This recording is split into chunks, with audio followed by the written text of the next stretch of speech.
After nearly 6 years, Free Minds TV is finally calling it quits. Join us tonight for our final episode.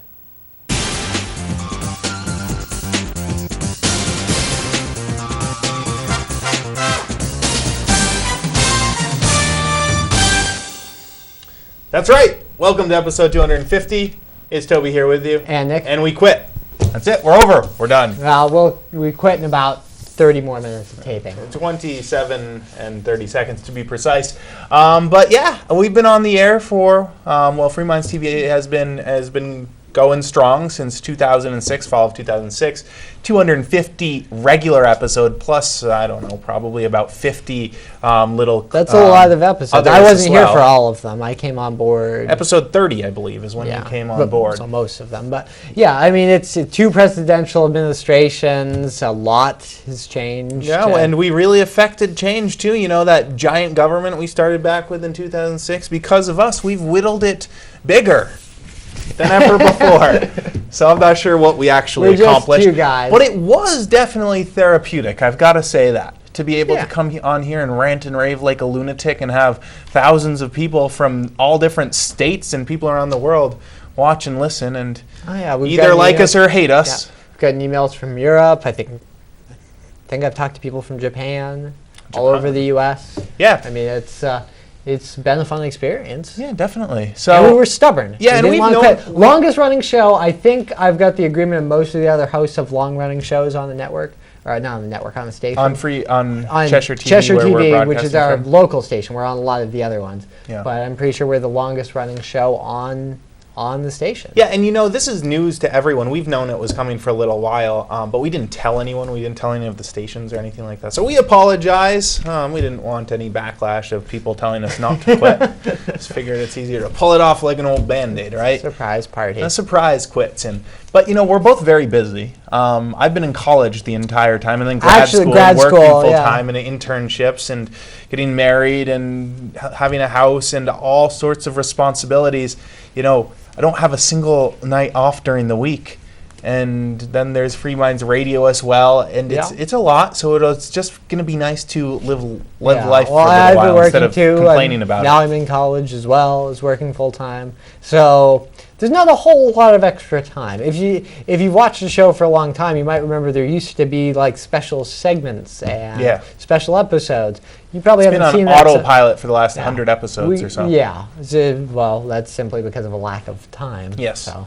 Because it's easy to just come in here and rant and rave about silliness, which is what most of it is. But it's hard to go out and create that other stuff. But anyways, we did start way back in 2006 with Dale Manning was on the show when he first started with me. I think we've got some clips of what the show used to look like, say 6 years ago, or nearly 6 years ago, way back in episode 1, when it was Dale and myself and his brother just came on here when Cheshire TV first came out here and started doing shows.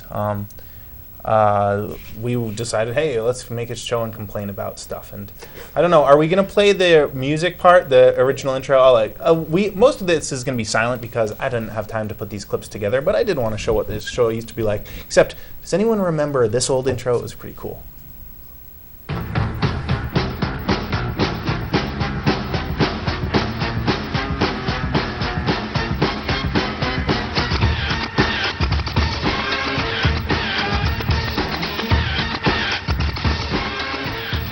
About property rights, and basically it says that intro there, it said students for free minds and free markets. That's what we were originally going to call ourselves because someone said we should. We were going to make a club at Keene State College, and that's what it was going to be.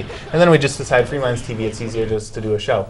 And we used to have all these segments like the Keene Question and go out and interview people on the street, and then we'd come on here and just rant and rave like we knew everything about the world, kind of like we do today. Not too far different. Very similar to how we used to do it. We do it but today. There was actually some feedback there. Of course, that took time. Yes.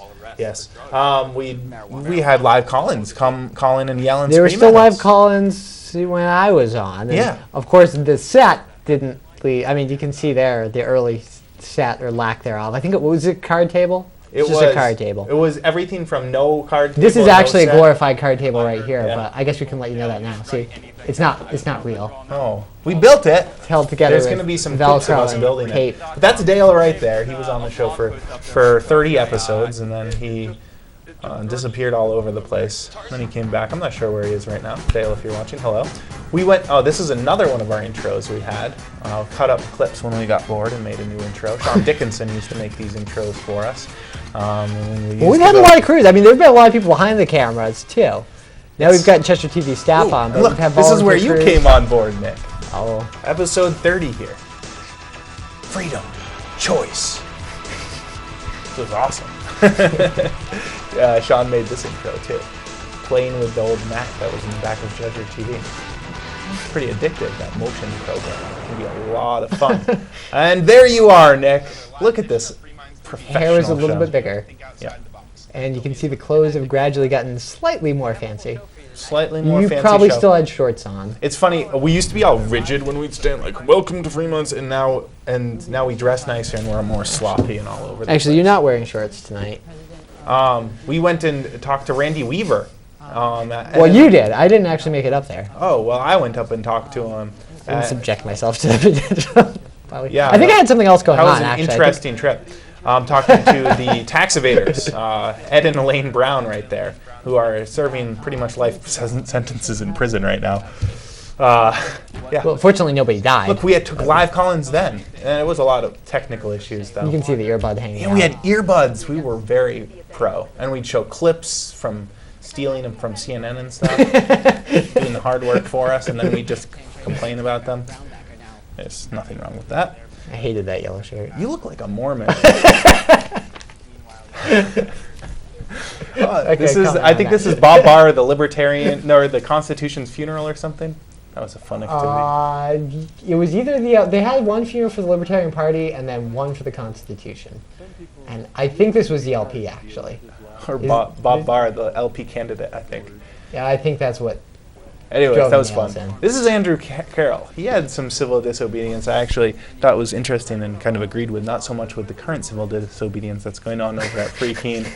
Now it's just making kind of a divide between anyone who used to like small government and others. But But back then it was pretty. Those early civil disobedience things. yeah, it kind of showed some purpose rather than just Is this hacking Dick, old ladies. Dick Marple? Hey, Oh. that Dennis got most Kucinich. clips of anything. Dennis Kucinich saying he'd be Ron Would Paul's you say running a mate. couple 100,000 now? Yeah, that's a lot of them anyways. That was a Desk cool number set. 2. That's an awesome desk. It was a monster of a Weighed desk. hundreds of pounds. It literally probably weighed over 100 pounds. I'm not sure why this clip's on there. We did the Pumpkin Festival for a few years. That's one of the extra shows that we One used of to those do. community. That was community-focused event. Yeah. Mark Edge would come out and hang out with us too sometimes. That's him on the right there. Mark Edge from Free Talk Live. Oh, that was a bitter cold day. We went This in was the will somebody or other walk across the country for the to Free New State Hampshire? Project. Yeah. And we covered him crossing the bridge over from Brattleboro into Chesterfield, New Hampshire. Yep. Nick, This has nothing to do with the show, really. well, Nick took Toby shooting because Nick was shooting and Toby wanted to go with him. It was fun. I think that was the day after we had worked on Well, we this used to have a set. bonus section where we'd put bonus footage on for the members who contributed lots of money to us. So we'd make extra episodes for them, and that's what some of this is. This is actually building this set. See right here, this set? That's us building it. Before we used to have It that took a little long time. card table. Yeah, This it is took a like lot a of work. year. It's hard to work with. I mean, there really are curves. Yeah. It's hard to work with A them. man by the name of Sam Dodson helped us create this. Delmar Burridge. Asked him to come on the show. Wouldn't come on the show. This might be my favorite clip. So a chicken came on for him. Chicken, Mr. Delmar Burridge. Technically, it is a rooster, but calling it a chicken works better. Yeah. Well, Delmar Burridge, he was very angry, and I wrote him to decriminalize medical marijuana or something, and he forwarded it to the police and said, called me all sorts of bad things, and it made national headlines actually. I think it made what? It made Reason Magazine, High Times. Yeah. It made like national news. It was very big. So he wouldn't come on the show, so we had a chicken come on, a rooster, I guess, in his place. I had to actually tie his poor little feeties to the set, but he had grain to keep him happy too. Yeah, he was eating through much of the show. We showed a lot of YouTube clips, lots of police behaving badly. That's Nick Ryder. He's a funny guy. Did he stand in for me once or twice? No, that's a bonus episode. We interviewed him. We used to That's go right. and cover stuff, Nick. Look. We used to go out and That's Railroad Square, I think. yeah, we'd cover and pretend we were the news. That's Matt Simon. He was on the show like 10 times. He's a very, very good activist, inside the system activist. I like him a lot. He's the kind of activist I can get behind. Richard Van Winkler. Good guy. Winkler, I always very, very good guy. I always make fun of his name. He's I the say Rip Van superintendent Winkle, of- but he is a very nice man. Yeah, No he's in offense. law enforcement against prohibition. He's the superintendent of the correctional facility, but he's for decriminalizing drugs. Ron Paul, got to interview him. That was fun. He's a good guy. We've covered him a lot. I think there was a year or two there where it was pretty much The Ron Paul show, yeah. 2 Ron Paul campaigns. I mean, this was 08. Yeah. But he's not, it's been interesting following the campaign. And I but got to interview Huckabee. Huckabee. I tricked him into saying states' rights and then saying crack down on medical marijuana. He was mad. He quit. Hey, look, he quit the interview. Hey, we're in suits. That's what we look like today. John Edwards, you get to harass him too. John He Edwards was rude. also blew me He also up. used to cheat on his wife, so she had cancer. I don't feel too bad for him. Yeah, rude man. That's some nice hair right there.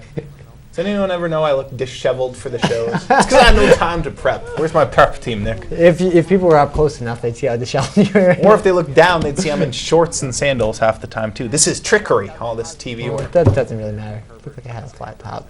I actually do wear. We these complained are about the khakis. TSA a lot. I have khakis on. You look for real. very nice, Nick.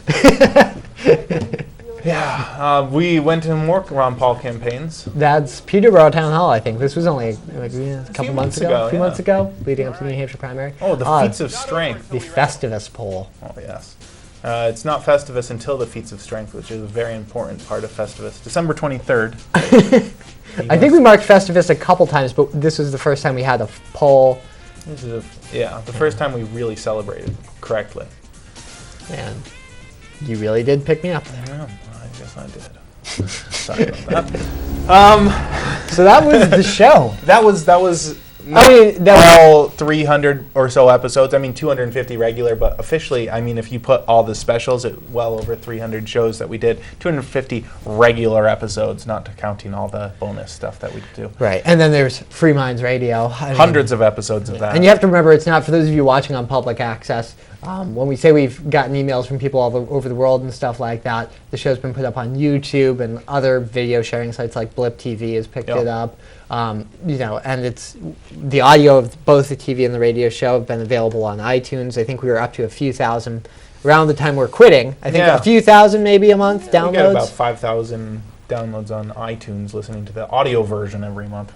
Funny, more people listen to the audio version than watch the version. Not Well, I very guess we don't know many how many watch people anymore. watch the video version on actual television. Oh, who that's one knows? thing. We don't know how many of you actually watch It's it. more than one, though, because we get angry emails all the time. And we run into people in the supermarket, or they say they saw us on TV. Crazy people, mostly. Or people you already know. Yes. But there are some themes I want to talk about real quick that we've talked about on the show. And I must say, during this show, I've aged a lot. I mean, look at me. I'm an old man now. And I gotta You're about say, half dead. I'd say the way you've been aging, I'd give you about 20 years. I know I'm not doing so well. but my point is I've learned a lot over the show, and if it's nothing else, I've learned that I don't know anything. But I do like to complain and pretend like I know what's going on. Yeah, that's the whole thing, lot. though. The people who claim to know everything don't. There was a I guy. don't think the announcers on the network news know any more than we do. No, not at all. But at least you have an opinion. It was funny. When we first started the show, I was talking to the guy at Cheshire Goldsmiths. I don't know his name, but I was talking to him. I was buying a silver round from him, and I was talking about small government and libertarian principles and everything. And he goes, right now, you're in the same boat I was when I was your age, and you thought that the weight of your foot would rock the world. Soon you'll grow up. You'll get a job. You'll get a house. You'll have a mortgage. You'll want to live the American dream. And you'll realize that your footstep just doesn't make as much noise as you think it does. Well, that's a very true statement, Mr. Smart Guy who's lived his life. And you know what? Everything I'm saying right now, in 5-10 years, I'm going to be like, wow, he's a crazy man, that younger version of myself. But that's okay. That's what life is all about, right? Making statements and then disagreeing with them a year later. I don't know if my experience has been entirely the same. But I don't know that I ever actually thought that our particular cable access show was going to affect any sweeping changes. No, I did. I thought we were going to change the world. But I think it's probably why you're so bitter about it. But I think we probably have Well, I'm done kinda a glad we little bit didn't. to change some minds out there, and I think we've At least yeah, riled some people up. yeah, and I think we've made progress on some of these issues. Like you said, Matt Simon's still out there working. A lot of these people are still out there working, whether it's on drug policy or a whole For host better of or for worse. a whole host of other issues. See, my views really haven't changed too much. It's maybe I've mellowed out a bit. I guess I was flirting with anarchism at one point, and I guess I would say I'm more of a limited government guy now. I'll take a limited constitutional republic. I'll take that. Limited government, fine. And I'm actually willing to compromise a lot more than I was at one point. And I think, in practical terms, compromise is important. To be quite honest, I've thought compromise was important all along. But when you're doing a show like this, this isn't where you compromise. This There's is no where you compromise pound your here. fist. Yeah, I still think the federal government is absolutely useless. So I'm not that much changed. I still think that we should be, the number one thing that Americans should be focusing in on is breaking world records for large foods like burgers and meatballs and pizzas. Let's make some change here, people. Stop wasting your time in Wall Street and protesting. Let's make some break some records. The big issues that we focused on the show really haven't changed. Unfortunately, they've grown worse. Right, things have gotten worse. All of them. All of these. Last episode we talked almost the whole show about the war on drugs. Yeah, it's amped up since the last show. I mean, and that was only a week ago. Civil liberties have been significantly eroded. The wars overseas. Yeah, I mean, basically we saw the Iraq War more or less wind down while we were doing this show. Afghanistan's still very much an active affair. There's still talk of war with Iran. That's been the case for half a decade now. More than that, but seriously for half a decade. And, these smaller interventions in places like Libya, Yemen, Pakistan, we're going bankrupt. And I think a lot of the things we've talked about, the scary thing is to a lot of you out there, some of the methods we employed to talk about this stuff were rhetoric, Toby. Unfortunately, some of the rhetoric turned out to be true. Yeah. And I think that based on what we've seen happen in the last 5-6 years, we're not on a very good course. And I don't expect that unless we change things like ending the war on drugs, unless we really address things like the size of government, especially no more the federal hunting government, dragons or overseas, unless we address some of these fundamental issues we've talked about, take a look at monetary policy. Personal liberties. Right. It costs a lot. One of the... like, if we were going to do show prep this week, I brought in an article about how much it costs for the government to tap cell phones and follow people on GPS and stuff. It costs thousands and thousands and thousands of dollars to do stuff. So invasion of personal liberties, well, it's not only a invasion of privacy, but it's also a fiscal issue as well. It costs a lot, not only from the phone companies charging the government for that, but you have to man all these people to follow everybody. I mean, the Big Brother system here, you got to have people watching all the people that need to be watched, and who's going to watch them, and then another watching, and I mean, where does it stop? I mean, it's not sustainable. No, it's not sustainable, thankfully. Not to mention, right. I mean, the direction we've had, far from seeing the Patriot Act repealed, we've seen new provisions piled on top of that. We've seen executive orders that grant new powers to the executive branch, and I think we have continued down the path towards becoming a society that I really don't want to live in that much. I mean, a far less open society, but you'll do it free though, society. Right? You will live in it. You don't want to, but you'll as opposed succumb. to what? Hanging myself? Exactly. That's what it sounded like. I don't want to live in this society anymore. I mean, that's a choice that some people have made. I mean, I think it's not a very good choice. I think that's why the Soviet Union had a relatively high suicide rate, whether it was just from drinking yourself to death or blowing your brains out. I think even we've compared some things to like Soviet Russia and stuff, but they did have it much, much worse, Nick. Yeah, I know. Much, much worse. That's my point. Okay. Now, when we get to that point and there's no escape, then I might get a bottle of vodka and some rope and go out to the garage.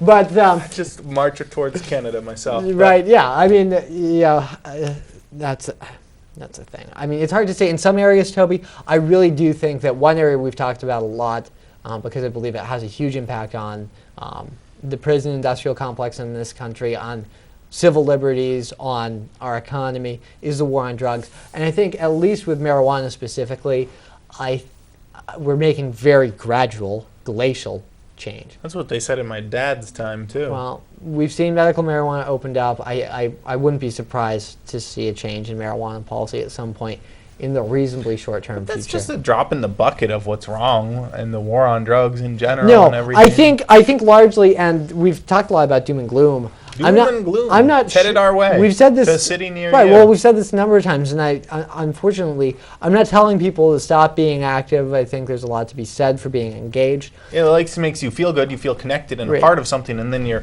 serotonin and dopamine levels go up, and you feel happy. You are so bitter, aren't you? You're very, very bitter. Huh, realistic. But that's true. You're probably not going to change that much. But you can do your part. It's like a placebo effect.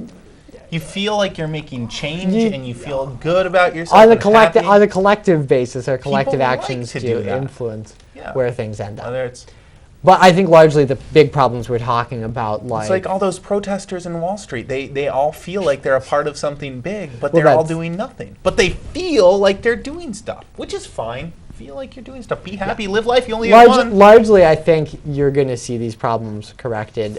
When you're talking about the size and scope of government, I think, unfortunately, it's more likely that we're going to see these things corrected by the fact that it's bloated. It's bloated. It's like a big tick sucking the juice out of a dog that eventually it'll pop. Well, if you look at discretionary spending right now is only about 25% of the federal budget. Most of the rest is entitlements like Social Security that are structured by law, and a big chunk of it is just interest on the national debt. Yeah, like $1 trillion a year almost. Right. So, I mean, whether they're going to monetize the debt, default on the debt eventually, I don't know. That was a big issue we've talked about a lot. Frankly, I don't know. We've got some more road to kick that can down.